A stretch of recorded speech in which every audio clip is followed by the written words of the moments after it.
Filipe, o velho pescador de Cafarnaum, enlevado com as explanações de Jesus sobre um texto de Isaías, passou a comentar a diferença entre os justos e injustos, de maneira a destacar o valor da santidade na terra. O mestre ouviu calmamente.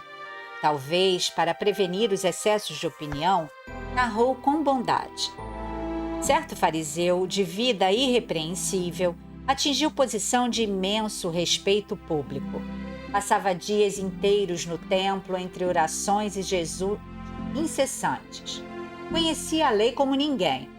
Desde Moisés aos últimos profetas, decorara os mais importantes textos da revelação. Se passava nas ruas, era tão grande a estima de que se fizera credor que as próprias crianças se curvavam reverentes.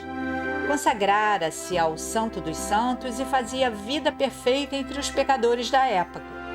Alimentava-se frugalmente, vestia túnica sem mancha e abstinha-se de falar com toda pessoa considerada impura.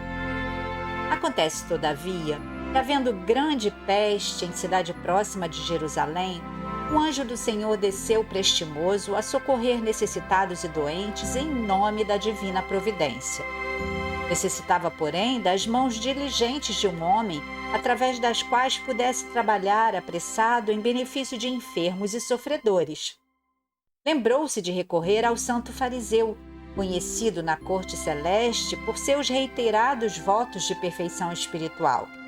Mas o devoto se achava tão profundamente mergulhado em suas contemplações de pureza que não lhe sobrava um mínimo espaço interior para entender qualquer pensamento de socorro às vítimas da epidemia. Como cooperar com o emissário divino nesse setor se evitava o menor contato com o mundo vulgar, classificado em sua mente como vale da imundície? O anjo insistia no chamamento.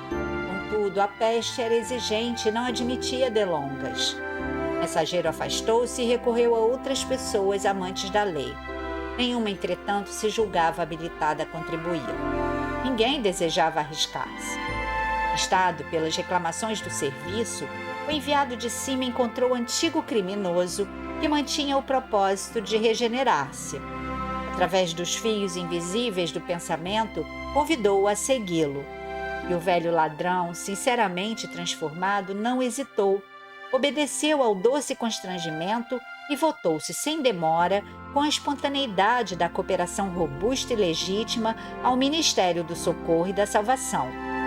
Enterrou cadáveres insepultos, improvisou remédios adequados à situação, semeou o bom ânimo, aliviou os aflitos, renovou a coragem dos enfermos, libertou inúmeras criancinhas ameaçadas pelo mal, criou serviços de consolação e esperança, e com isso conquistou sólidas amizades no céu, adiantando-se de surpreendente maneira no caminho do paraíso. Os presentes registraram a pequena história entre a admiração e o desapontamento, e porque ninguém interferisse, o Senhor comentou em seguida a longo intervalo. A virtude é sempre grande e venerável, mas não há de cristalizar-se à maneira de joia rara sem proveito. Se o amor cobre a multidão dos pecados, o serviço santificante que nele se inspira pode dar aos pecadores convertidos ao bem a companhia dos anjos, antes que os justos ociosos possam desfrutar o celeste convívio.